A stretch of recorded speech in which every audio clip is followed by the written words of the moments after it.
अगर तू मेरा इनकार नहीं करेगा तो स्वर्ग में जब तू आएगा मैं भी तेरा इनकार नहीं करूंगा, बल्कि सारे दूतों के सामने, सारे लोगों के सामने कह दूंगा ये मेरा प्रिय पुत्र है, इसने मेरे नाम का इनकार नहीं किया।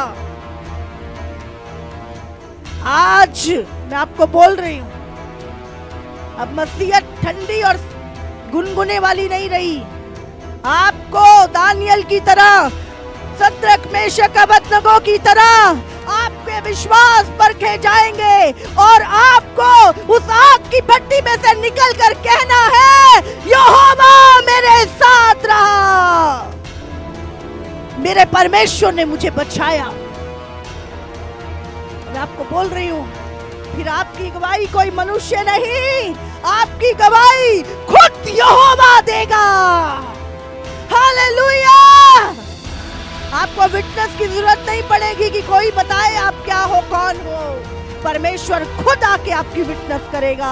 और जैसे दानियल के विषय में सद्रक मेशक अबेदनगो आज इस धरती पर नहीं है, पर क्योंकि उनकी विटनेस यहोवा ने दी, वो आज भी जीवित है। हालेलुया।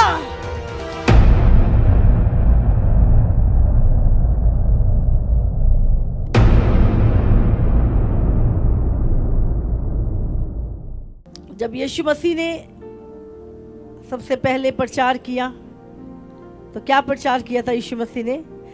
मत्ती 4:17 में, उस समय से यीशु ने प्रचार करना और यह कहना आरंभ किया, मन फिराओ क्योंकि स्वर्ग का राज्य निकट आया है। ना यीशु ने चंगाई का प्रचार किया, ना दुष्ट आत्माओं के विषय में, ना किसी और चीज के बारे में।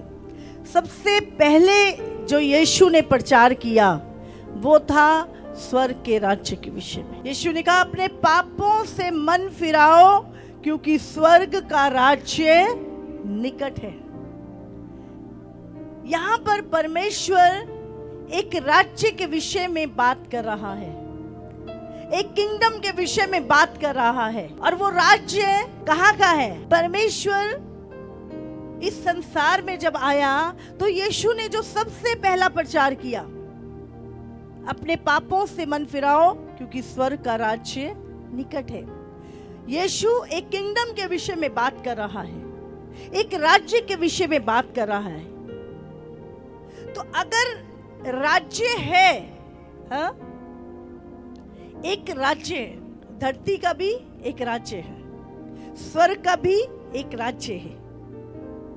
और जब आप और मैं यीशु पे विश्वास करते हैं तो हम उस राज्य के लोग हो जाते हैं। तो जब हम परमेश्वर के राज्य के नागरिक बन गए तो अब हमारे ऊपर एक कानून है, जो व्यवस्था है, जो कानून है, वो कौन से राजा का है? यीशु मसीह का। जब प्रभु यीशु मसीह ने अपने लोगों को, जब इजराइली मिस्र में गुलाम थे और जब उन्होंने दुहाई दी, वो उस राज्य में तो थे लेकिन थे यहोवा के। और वो क्या करते थे? हमेशा अपने परमेश्वर से दुहाई देते थे कि परमेश्वर तू हमें छुड़ा। पर वो रह किसके राज्य में रहे थे? धरती का राज्य उस समय किसके पास था? फिरौन के पास।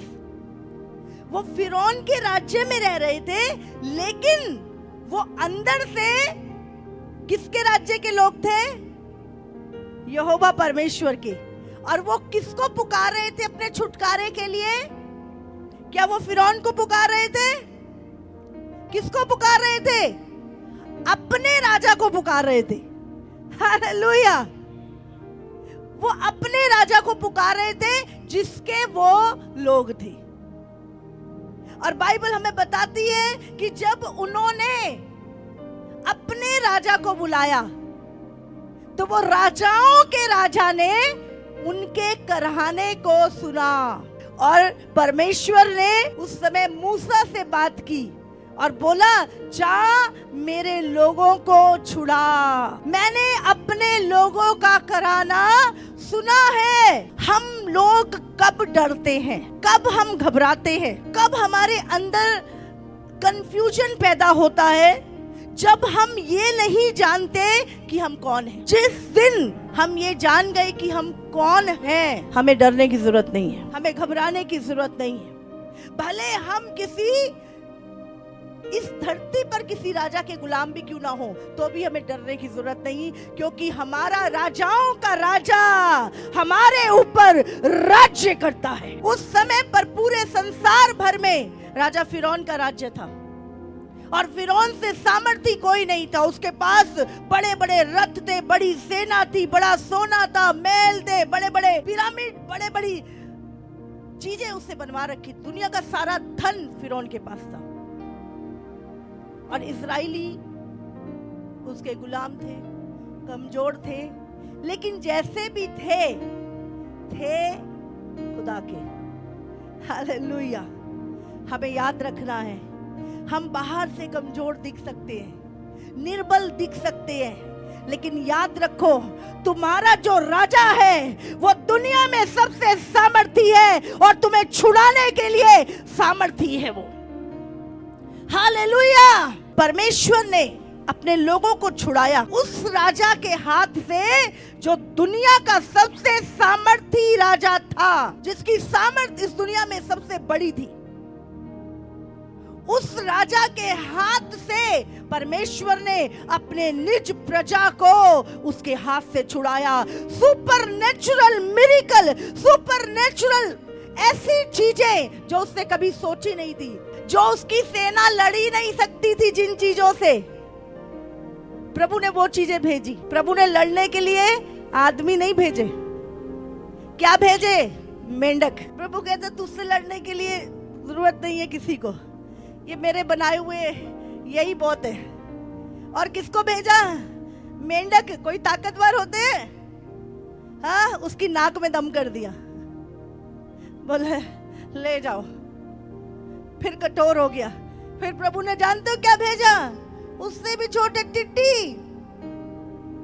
टिड्डी ने भी बस कर दी उसकी, हरियाली टिड्डियां खा गई। मतलब अगर हम परमेश्वर को ध्यान से देखें, इसीलिए प्रभु रोज कहता है तुमसे मत डर, मैं तेरे साथ हूं, तुझे भी लड़ने की जरूरत नहीं है, मैं टिड्डियां ही भेज दूंगा तेरी ओर से। हमें जानना है हमारा परमेश्वर बदला नहीं है, वही है, वही है।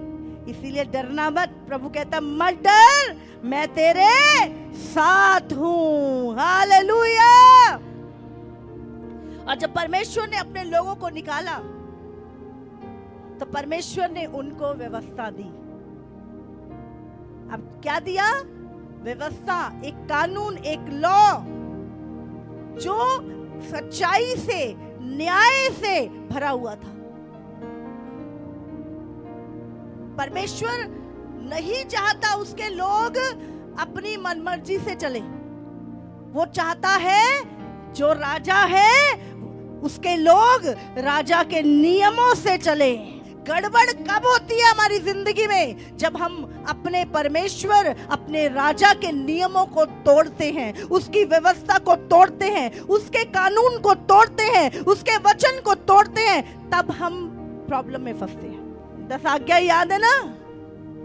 हाँ, बहुत सारे लोग कहते हैं ये तो पुराने नियम में लिखा है।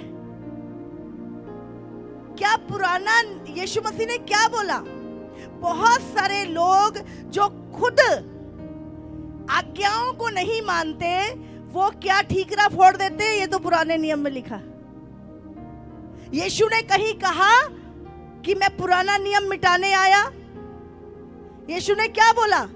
मैं पुराने नियम को, क्या बोला उसने कहा मैं व्यवस्था और भविष्य वक्ताओं की पुस्तकों को लोप करने नहीं आया, बल्कि उसे पूरा करने आया हूं। ना परमेश्वर बदला है और ना उसकी व्यवस्था बदली है, ना उसके नियम बदले हैं। अगर वो परमेश्वर है तो उसका एक कानून है, उसकी एक व्यवस्था है, उसके आज्ञाएं हैं जो हमारे लिए हैं, हमारी सुरक्षा के लिए हैं। आप जानते हैं वचन आपकी सुरक्षा है, वचन आपकी बढ़ोतरी है। प्रभु का वचन नहीं, अरे प्रभु ने थोप दिया हम पे, अरे इनको नहीं। प्रभु ने हमें प्रोटेक्ट किया वचन के द्वारा। जब परमेश्वर ने आदम को बनाया तो प्रभु ने क्या बोला, इसका फल नहीं खाना, अगर खाएगा तो निश्चय तू मर जाएगा। तो वो परमेश्वर की जो आज्ञा थी वो उसको नाश करने के लिए नहीं थी। अगर परमेश्वर हमें कुछ आज्ञाएं दे रहा है उसमें हमारी सुरक्षा है। हालेलुया। आज अगर आप कहें नहीं भाई मैं यीशु को मानता हूं, बहुत मानता हूं, बहुत प्यार करता हूं यीशु का, क्या कहने से हो जाएगा? सिर्फ बोलने से आई लव यू जीसस? कैसे आप अपने प्रेम को साबित करोगे? यीशु ने क्या बोला, कोई मुझसे प्रेम करता है अगर वो मेरी आज्ञाओं को मानेगा।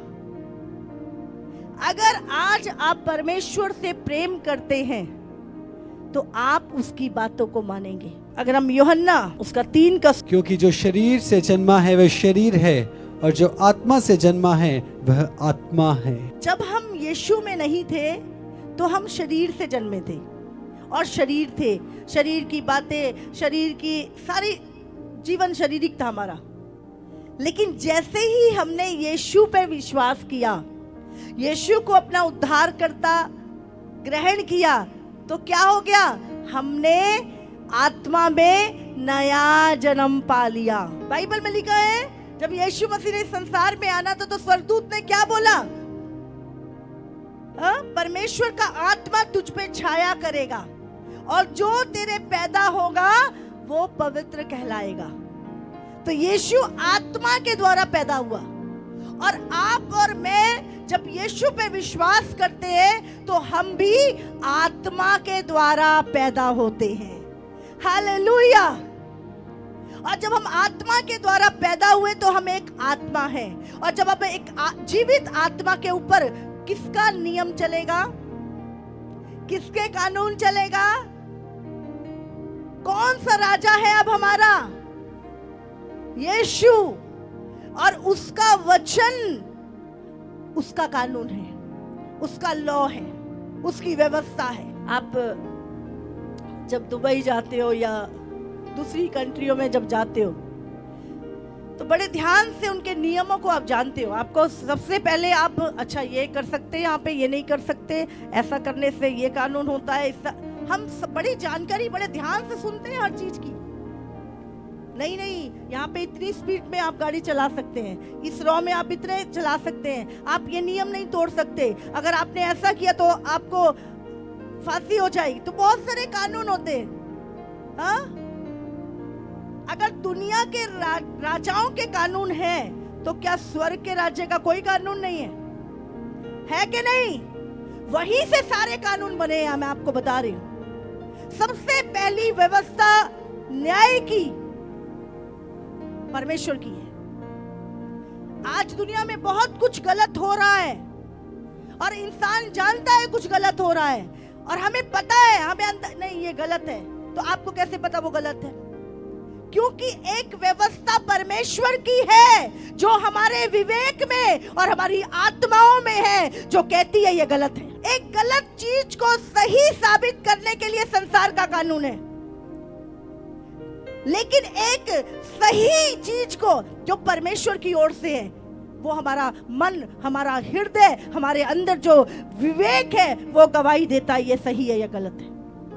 और वही परमेश्वर की व्यवस्था है जो इब्राहिम के हृदय में भी बसी हुई थी। एक मनुष्य का विवेक जो बताता है ये गलत है ये सही है।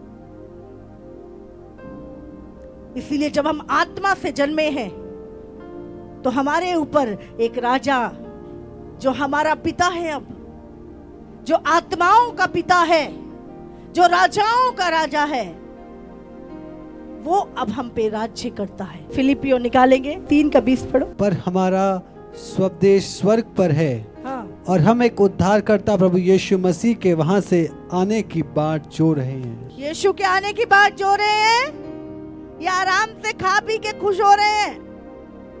जाना है? स्वर्ग के राज्य के वारिस हैं आप। कितने लोग जाना चाहते? हाथ हिला दो। जो नहीं जाना चाहते मत हिलाना। पर जो जाना चाहते, जो बाट जो रहे हैं यीशु मसीह की और अपने आप को रेडी कर रहे हैं, आप ब्लेस्ड है, आप ब्लेस्ड है। और अब परमेश्वर क्या चाहता है, अगर हम इसका पढ़े 4:8 से हम अगर पढ़े, इसलिए है भाइयों, जो जो बातें सत्य हैं और जो जो बातें आदरणीय हैं, जो जो बातें उचित हैं, जो जो बातें पवित्र हैं, जो जो बातें सुहावनी हैं और जो जो बातें मन भावनी हैं, अर्थात जो भी सद्गुण और प्रशंसा की बातें हैं, उन्हीं पर ध्यान लगाया करो। शैतानी बातों पे नहीं, पर इन बातों पे जो सत्य हैं, आदरणीय हैं, उचित हैं, पवित्र हैं, सुहावनी है, मन भावनी है, सद्गुण और प्रशंसा की बातें हैं, इन्हीं के ऊपर ध्यान लगा के रखना है। शैतान हमारा ध्यान गलत बातों की ओर लेके जाता है, हम अपना संदेश खो दें, हम कभी वापस वहां ना जा सके जिसके लिए हम बुलाए गए हैं। प्रभु चाहता है, जब परमेश्वर ने दानियल को बुलाया, जब दानियल उस देश में आया, उसने, वो भले राजा का गुलाम था, लेकिन वो व्यवस्था अपने प्रभु की मानता था। जब राजा ने अच्छा खाना खाने की पेशकश करी उसके सामने, तो उसने बोला नहीं नहीं नहीं, ये मेरे राजा की व्यवस्था के खिलाफ है, ये खाना, इसको मैं नहीं खा सकता। उसने इस देश के, संसार के राजा का इनकार कर दिया कि भाई नहीं, मेरा राजा है जो मेरे मुख पे चमक लाता है, मेरा राजा है जो मुझे बुद्धिमान बनाता है। और बाइबल बताती, जब उसने कॉम्प्रोमाइज नहीं किया, जब उसने समझौता नहीं किया इस संसार की व्यवस्था के साथ, इस संसार के लॉ के साथ, बाइबल हमें बताती है कैसे परमेश्वर ने दानियल को ऊंचा किया। शद्रक, मेशक, अबेदनगो, इसी तरह आज आप और मैं, हम भी उसी नबूकदनेस्सर के राजा के समान आज इस धरती पर हैं। आज हम भी, बहुत सारे कानून नियम हमारे खिलाफ बनाए जाते हैं, बनाए गए हैं, लेकिन आपको एक बात हमेशा याद रखनी है कि आप इस धरती के नहीं हो, आप इस धरती के राजा के कानून के अंडर में नहीं हो। आपका राजाओं का राजा प्रभु यीशु मसीह है, जिसने कहा है जो मुझसे प्रेम करता मेरी आज्ञाओं को मानेगा। और जो हमें लेने आ रहा है, किसी भी तरह का डर परमेश्वर को छोड़कर आपके हृदय में पाया नहीं जाना चाहिए। मैं आपको सच बता रही हूं, इस अंतिम दिनों में किसी भी बात का डर, मैंने बोला वो आग की भट्टी भले 7 गुना क्यों ना तेज कर दी जाए, आपको डरने की जरूरत नहीं है। अगर आपके अंदर हयाब नहीं गया तो वो आग की भट्टी में यीशु आपके साथ आएगा। ये अंतिम दिनों में प्रभु ने कहा, मनुष्य के डराने से मत डरना। शैतान आपके उद्धार को छीनने की कोशिश करेगा, आपकी आज्ञाकारिता को भंग करने की कोशिश करेगा, आपको डराने की कोशिश करेगा, आपके विश्वास के ऊपर अटैक किए जाएंगे, भीड़ को तितर बितर करने की कोशिशें की जाएंगी। बहुत कुछ होने वाला है। अपने विश्वास को मत खोना। अगर तू मेरा इनकार नहीं करेगा तो स्वर्ग में जब तू आएगा मैं भी तेरा इनकार नहीं करूंगा, बल्कि सारे दूतों के सामने, सारे लोगों के सामने कह दूंगा, ये मेरा प्रिय पुत्र है, इसने मेरे नाम का इनकार नहीं किया। आज मैं आपको बोल रही हूं, अब मसीहत ठंडी और गुनगुने वाली नहीं रही। आपको दानियल की तरह, शद्रक, मेशक, अबेदनगो की तरह आपके विश्वास परखे जाएंगे और आपको उस आग की भट्टी में से निकलकर कहना है, यहोवा मेरे साथ रहा, मेरे परमेश्वर ने मुझे बचाया। और मैं आपको बोल रही हूं, फिर आपकी गवाही कोई मनुष्य नहीं, आपकी गवाही खुद यहोवा देगा। आपको विटनेस की जरूरत नहीं पड़ेगी कि कोई बताए आप क्या हो, कौन हो। परमेश्वर खुद आके आपकी विटनेस करेगा। और जैसे दानियल के विषय में शद्रक, मेशक, अबेदनगो आज इस धरती पर नहीं है, पर क्योंकि उनकी विटनेस यहोवा ने दी, वो आज भी जीवित है। एक मजबूत विश्वास के साथ अपनी अच्छी दौड़ को हमें पूरा करना है।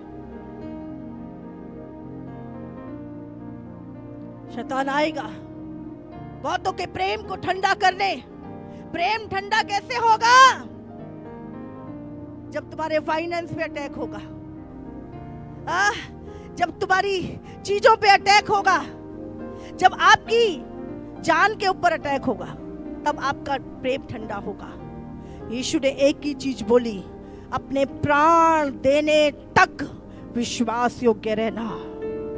प्रभु ने हमें बताया, परमेश्वर ने नहीं कहा मेरा राज्य इस धरती का है। उसने क्या बोला? संसार का सरदार आता है। संसार का सरदार कौन है? शैतान है। इस पूरे संसार का जो सिस्टम है ना, वो उस दुष्ट के हाथ में है, लेकिन आप और मैं उसके सिस्टम से बाहर है। हालेलुया। है क्या? हम हैं क्या उसके सिस्टम से बाहर?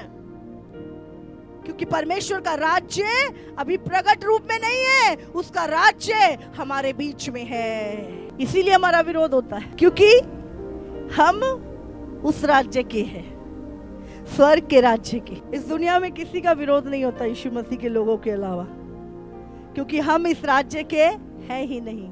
इसलिए आनंद बनाना चाहिए। मैं एक बार प्रभु से बात कर रहा था। प्रभु कहता अगर हमारे विरोधी ना होते तो मेरा वचन कैसे पूरा होता? प्रभु ने बोला जब लोग मेरे नाम से तुम्हें सताए तो तुम आनंदित होना, क्योंकि तुम्हारे लिए स्वर्ग में बड़ा प्रतिफल है। तो बड़ा प्रतिफल चाहिए क्या? तो सताने वाले भी चाहिए। अगर सताने वाले नहीं होंगे तो हमारा प्रतिफल बड़ा कैसे होगा? समझ रहे?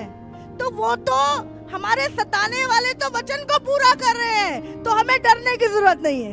हालेलुया। हमारे सताने वाले हमारा प्रतिफल बड़ा कर रहे हैं, तो उनके लिए भी दुआ किया करो, धन्यवाद करा करो, उन्हें भी ब्लेस किया करो, और सताओ हमें, हमारा प्रतिफल बड़ा करो। हालेलुया। सचमुच प्रभु का वचन बड़ा सत्य है। जो लोग परमेश्वर से प्रेम करते हैं उनके लिए सारी बातें भलाई को उत्पन्न करती है। हाँ, हमें लगता है शरीर में अरे ये क्या हो रहा है, क्या हो रहा है, चिंता मत करो। प्रभु का एक ही वचन याद कर लिया ना कि सारी बातें मिलकर तेरे लिए भलाई उत्पन्न करेंगी, उसी में सब कुछ तुम्हें मिल गया।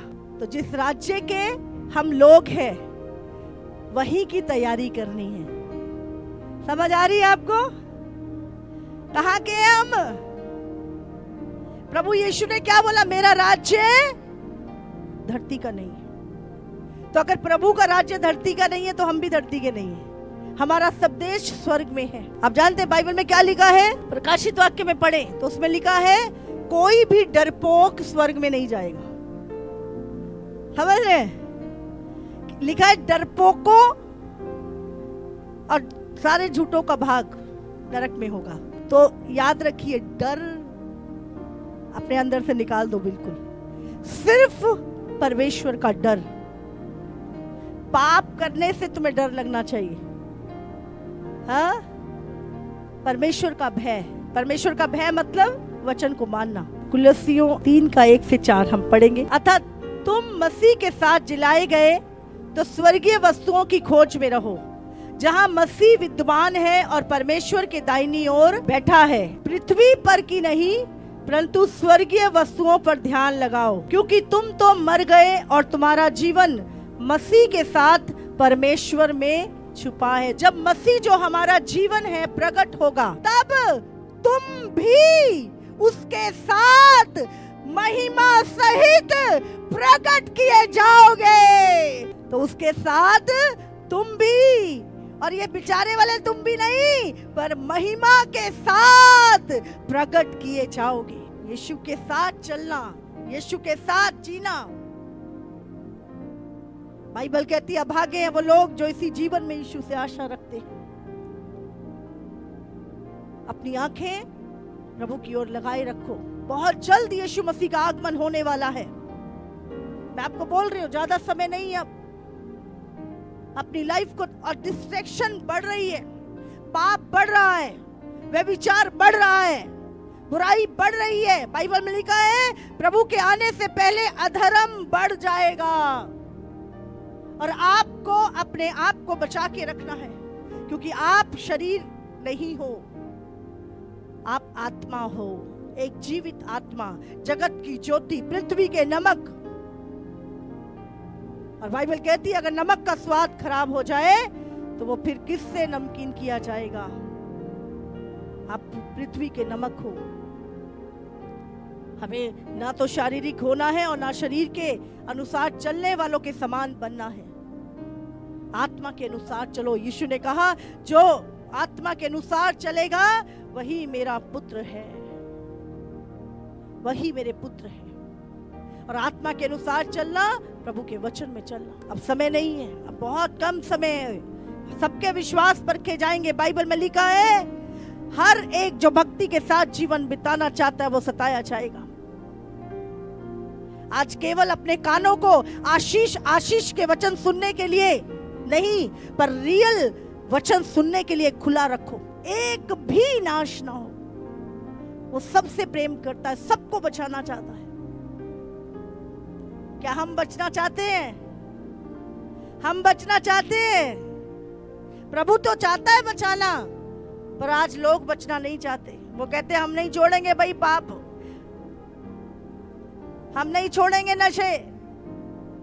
प्रभु तो बचाना चाहता है। अगर दुनिया का लॉ है तो प्रभु का भी लॉ है, प्रभु की भी व्यवस्था है, प्रभु के भी नियम है, प्रभु की भी आज्ञाएं हैं। तो आज से आपको याद रखना है, हाँ, यीशु मसीह का राज्य संसार में नहीं, यीशु का राज्य स्वर्ग का है। और जब आपने यीशु पर विश्वास किया तो आपका सब देश भी इस धरती पर नहीं पर स्वर्ग है।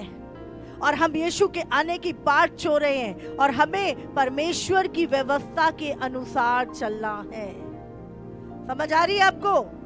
दानियल राजा की व्यवस्था के अनुसार नहीं चला। ठीक है, वो राजा की नौकरी करता था, राजा के अधीन रहता था, पर वो अंदर से परमेश्वर की व्यवस्था के अधीन था। उसे पता था क्या करना है और क्या नहीं करना। इसी तरह आज हमारे लोगों को पता होना चाहिए, क्या वचन तो नहीं टूट रहा मेरे इस काम से, प्रभु का वचन तो नहीं, उस राजा का वचन तो नहीं टूट रहा। इस राजा का टूट जाए भले, उस राजा की व्यवस्था को मत तोड़ना, वो तुम्हें आग से बचा लेगा। ये राजा तो थोड़ी देर के लिए जिंदा रखेगा, पर वो राजा तो अनंत काल के लिए तुम्हें जीवित रखेगा। यहाँ तो हो सकता है ईंट पत्थर के घरों पे ही बात आए, वहाँ तो सोने के महल हैं जो खुदा ने अपने लोगों के लिए तैयार कर रखे हैं। धरती का धन जाए तो जाए, स्वर्गीय धन को छीनने मत देना कभी अपने जीवन से। प्रभु ने तो हमसे झूठ नहीं बोला। प्रभु ने नहीं कहा मेरा मार्ग बहुत आराम से है, आराम से चलो, खाओ पियो, मौज करो, कुछ भी करो। बोला प्रभु ने हमें अंधकार में रखा क्या कभी? शैतान झूठ बोलता है। प्रभु ने कहा मेरा मार्ग कठिन है, मेरा मार्ग सकरा है, थोड़े हैं जो इसमें जाएंगे। प्रभु ने हमें नहीं रखा अंधेरे में। चुनाव आपका है। उस सकरे मार्ग में कठिनाई हो सकती है, पर उस सकरे मार्ग में यीशु का हाथ आपके हाथों में होगा। हालेलुया। चौड़े मार्ग में दुनिया की आशीषें हो सकती हैं, पाप हो सकता है, आपकी अभिलाषाएं पूरी हो सकती हैं, लेकिन उस मार्ग में परमेश्वर आपके साथ नहीं होगा और उसके आगे उसकी मंजिल विनाश है। अब चुनाव आपको करना है। कठिन मार्ग जिसमें यीशु आपके साथ है उसमें चलना है, या चौड़ा मार्ग जो शैतान का पाप का है और अंत में विनाश है उसमें आपको चलना है। चुनाव आपका है। प्रभु ने आदम को भी चुनाव दिया और प्रभु ने आज कलीसिया को भी चुनाव दिया है। चौड़े मार्ग में सकरा मार्ग, और प्रभु ने कहा मैं चाहता हूं तू सकरे मार्ग पे चले और जीवन को पाले।